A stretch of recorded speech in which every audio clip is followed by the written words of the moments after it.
तो अब हम चालू कर रहे हैं अपने नेबुलर हाइपोथेसिस को, ठीक है। तो उससे पहले हमें देखना पड़ेगा कि ये जो जितनी भी थियरीज या फिर हाइपोथेसिस बने, ये बने क्यों, ठीक है।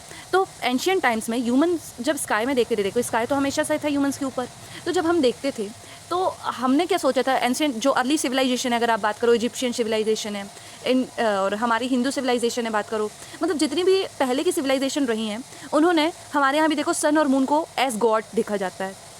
और यही बात आप जितनी भी सिविलाइजेशन है उन पर भी लागू होंगी, ठीक है। प्लैनेट्स को उन लोग क्या मानेंगे, गॉड्स मानेंगे। स्टार्स को भी गॉड्स टाइप का, मतलब सब जितनी भी है जो सेलेस्टियल बॉडीज़ हैं उनको हम डिवाइन मानते थे, गॉड की तरह ट्रीट करते थे। और पहले अगर आपने ज्योग्राफी में पहले पढ़ा है तो पहले बहुत सारे लोग आए हैं ना, एरिस्टोटल वगैरह सब, तो उनके डिफरेंट डिफरेंट व्यूज़ थे। कुछ का कहना था कि अर्थ was at the centre of universe, कुछ का कहना था कि सन जो है अर्थ के चक्कर लगाता है, फिर हीलियोसेंट्रिक, मतलब ऐसे ऐसे डिफरेंट डिफरेंट व्यूज़ आए, ठीक है। ह्यूमन थिंकिंग इवॉल्व हुई कहना चाहिए आपको, ऑब्जर्वेशन हुआ, और जैसे जैसे टेक्नोलॉजी एडवांस होती गई हमें पता चलता गया। तो 16-17 सेंचुरी तक की आते आते कोपेरनिकस प्रपोज द हीलियोसेंट्रिक सिस्टम।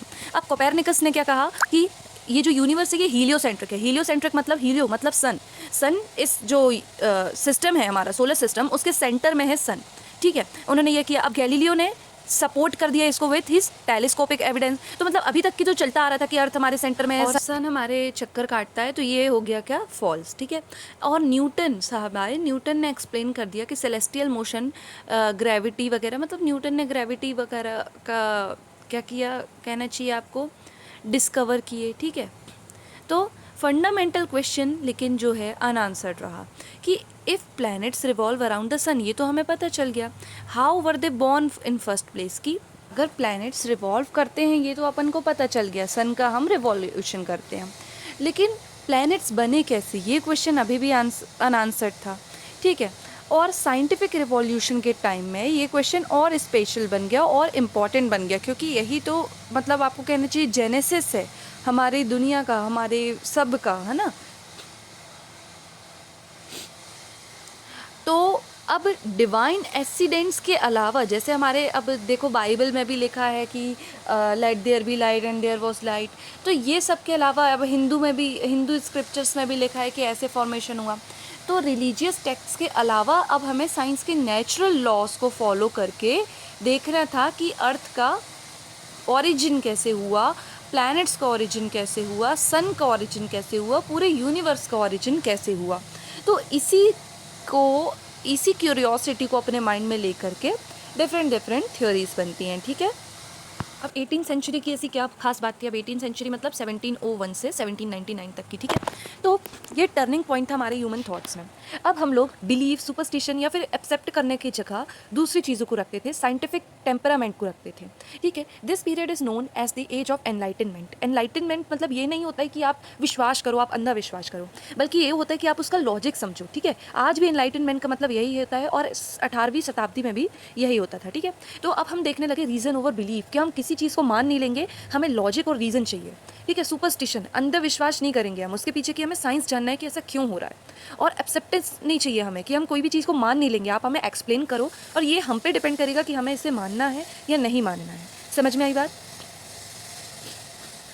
तो यूनिवर्स को अब स्टैटिक ना देख के डायनेमिक और इवॉल्विंग देखा जाने लगा, ठीक है। और इसी आइडिया ने प्रिपेयर किया फाउंडेशन फॉर रिवॉल्यूशनरी थ्योरीज।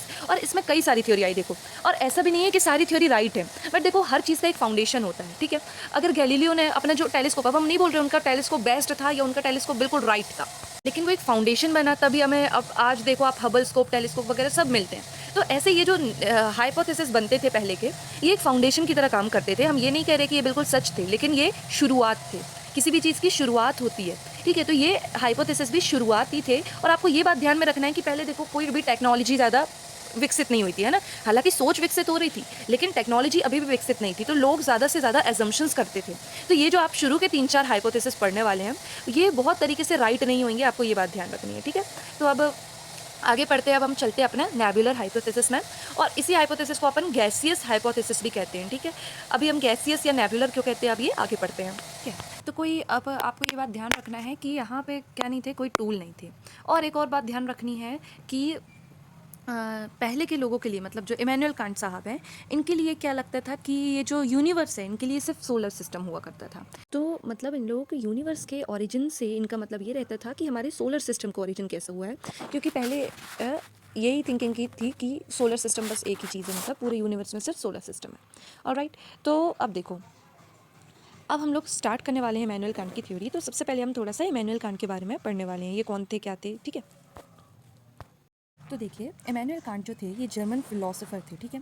आपको ये बात ध्यान रखनी कि ये फिलोसोफर थे, ये कोई एस्ट्रोलॉजर या फिर आपको जियोग्राफर ये ऐसे नहीं थे, फिलोसोफर थे, ठीक है। और 1724 से 1804 तक की रही है, 80 ईयर्स तक की, ठीक है। और इन्होंने पब्लिश की थी the universal natural history and theory of heaven in 1755। ये आपको ऐसे भी ध्यान रखना है कि आपके ये यूजीसी नेट वगैरह में ये पूछा जा सकता है। Then his theory was based on, इनकी थ्योरी जो थी, ये जो गैसियस हाइपोथेसिस दिया था इन्होंने, वो किस में बेस्ड थी, न्यूटन्स लॉ ऑफ मोशन और रोटेटरी मोशन के उसमें, ठीक है, कि रोटेशन होता है। अच्छा, ये बातें पहले पता लगा जा चुकी थी, जैसे मैंने बोला। सिर्फ ये नहीं पता था, मतलब सिर्फ ये नहीं, बहुत सारी चीज़ें नहीं पता थी, लेकिन एक क्वेश्चन जो नहीं पता था वो था ऑरिजिन, कि ऑरिजिन हुआ कैसे, ठीक है। तो ये पता था कि रोटेशन होता है, ये पता था कि प्लैनेट्स हैं, बहुत सारे हैं, ठीक है। अभी हम आगे पढ़ेंगे कि क्या क्या पता था, ठीक है। तो इनका फेमस कोटेशन है कि give me matter and I will show you how to make a world of it. देखो, उनका आइडिया क्या था, उनका आइडिया था, he suggested that the solar system was formed from a gigantic cloud of gas and dust called nebula. अब nebula क्या होता है, it is a massive cloud of cosmic dust and gases like hydrogen and helium that floats on space, ठीक है। ये float करता है space में, और किस किस से बना रहता है, तीन चीज़ों से, hydrogen, helium and cosmic dust से। नेबुला को बर्थ प्लेस ऑफ स्टार्स और प्लानिटरी सिस्टम माना जाता है।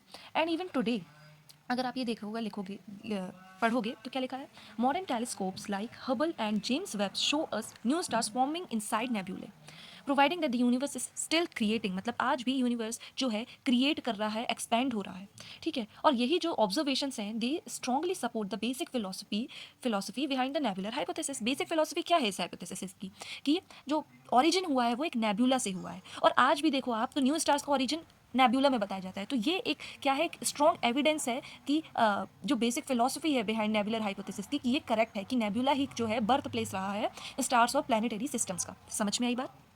तो इस वीडियो में हमने जाना कि एक तो हमने फिलोसफी, सबसे पहले हमने ओरिजिन और इमर्जेंस की बात करी, कंटेक्स्ट की बात करी कि कैसे ओरिजिन हुआ, है ना। फिर हमने इमैनुअल कांट की बात करी, और फिर इमैनुअल कांट के आइडिया की बात करी। अब हम प्रोसेसेस, एजम्पशंस वगैरह वगैरह अगली वीडियो में पढ़ने वाले हैं, है ना। और ऐसे ही 3-4 वीडियो में हमारे नेबुलर हाइपोथेसिस खत्म हो जाएगा। देखो, हालांकि मैं समझा बहुत ज़्यादा रही हूँ, बट ये अगर आप ऐसा समझेंगे तो आपको लाइफ टाइम के लिए ये बात याद रह जानी है, तो इसलिए अच्छे से पढ़ना। 3 वीडियोज़ में ये पूरे हाइपोथेसिस हमारा खत्म हो जाएगा। Till then take care, bye bye.